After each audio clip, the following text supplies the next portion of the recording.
Pessoal, tudo bem? Mais um vídeo, agora o terceiro vídeo de uma série sobre miniaturas de Fórmula 1 na escala 1:43. Já fizemos da Marti da Leila Lombardi, fizemos do Ayrton Senna no segundo episódio, a FW16, o carro que ele veio a morrer. E hoje a gente vai falar de um campeão póstumo na Fórmula 1, o alemão Jochen Rindt. E essa é a miniatura que eu acho muito bonita. Os carros tinham mais personalidade naquela época, né? Então, miniaturas dos anos 70, 80 e 90, que são o foco da minha coleção, eu acabo tendo esse carinho especial também pela beleza dos carros, né? Mas antes de falar da miniatura, eu queria falar um pouco de Jochen Rindt, né? Ele foi companheiro do Emerson Fittipaldi quando o Emerson chegou na Fórmula 1. Eles tinham muita afinidade, muita amizade, apesar do pouco tempo, aí vendo entrevistas com o próprio Emerson, ele vem às lágrimas quando fala do Rindt. E aí, para falar do Jochen Rindt, o nome dele era Karl Jochen Rindt. Ele nasceu em 18 de abril de 1942, o local é Mainz, na Alemanha. Morreu dia 5 de setembro de 1970 no Autódromo de Monza, na Itália. Ele teve na Fórmula 1 entre os anos de 1964 e 1970.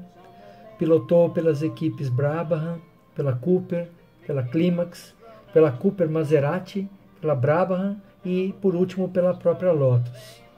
Estreou na Fórmula 1 no GP da Áustria de 1964. Teve sua primeira vitória alguns anos depois, no GP dos Estados Unidos de 1969. Sua última vitória foi no GP da Alemanha de 1970 e a última corrida no próprio GP de Monza de 1970. Ele fez 62 largadas, tem uma média de pontos de 1,72, 6 vitórias na carreira, sendo 5 vitórias no campeonato de 70, que deu o título póstumo, 13 pódios, 10 poles, 3 voltas mais rápidas e 387 voltas na liderança. São alguns números dele. Como curiosidade sobre a vida e a morte dele, né, o motivo da morte, primeiro, ele ficou órfão aos 2 anos, quando os pais morreram num bombardeio na Segunda Guerra Mundial. Ele foi criado pelos avós. No segundo dia de treinos do GP, do último dia, o período final da vida dele, ele tirou o aerofólio traseiro do Lotus 72 para tentar ganhar velocidade. Naquela época o aerofólio ainda era um trambolho que se colocava no carro e que muitas vezes se soltava dos carros. Muitos acidentes aconteceram, e então era um período inicial dessa engenharia aerodinâmica, né, digamos assim. Então eles tinham essa liberdade para poder testar, e ele resolveu tirar o aerofólio. Claro que tudo isso sobrecarrega freio, sobrecarrega todo o conjunto, né? E aí no dia 5 de setembro de 70, ele saiu da pista e, devido à pancada ter sido muito forte, foi numa curva parabólica,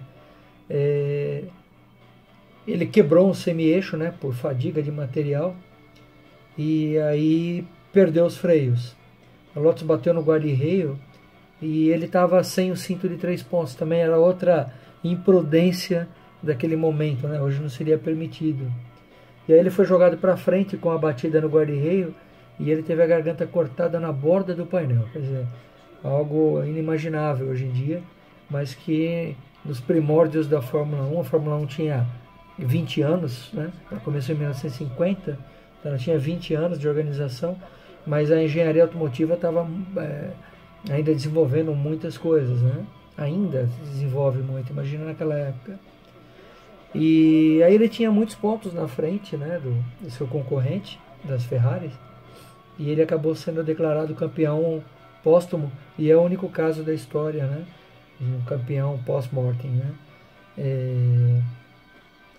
Um dos critérios, um dos fatores que ajudaram ele garantir esse campeonato foram posições que o Emerson garantiu, né, em pista, correndo com a outra Lotus 72, que inviabilizaram pontos para a Ferrari, né?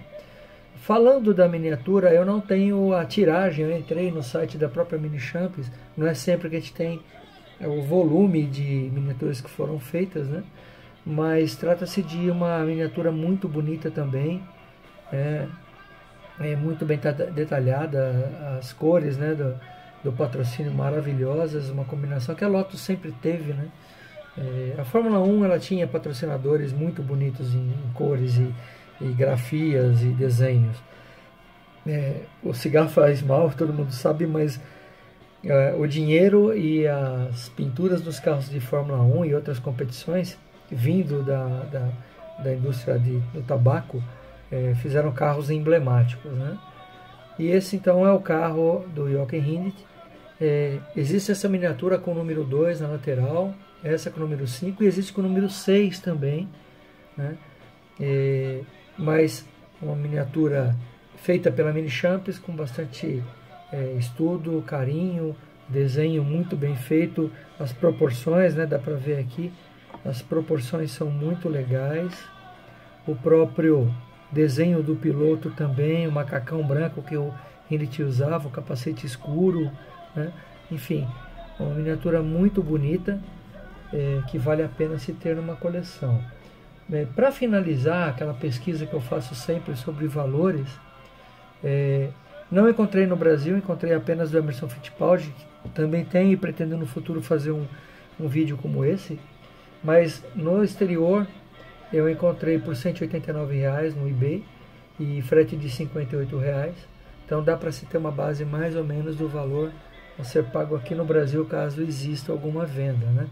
Uma hora ou outra aparece aí no Mercado Livre e os colecionadores vão para cima, caem em cima da compra da miniatura, tá? Mais uma vez, obrigado e até o próximo vídeo.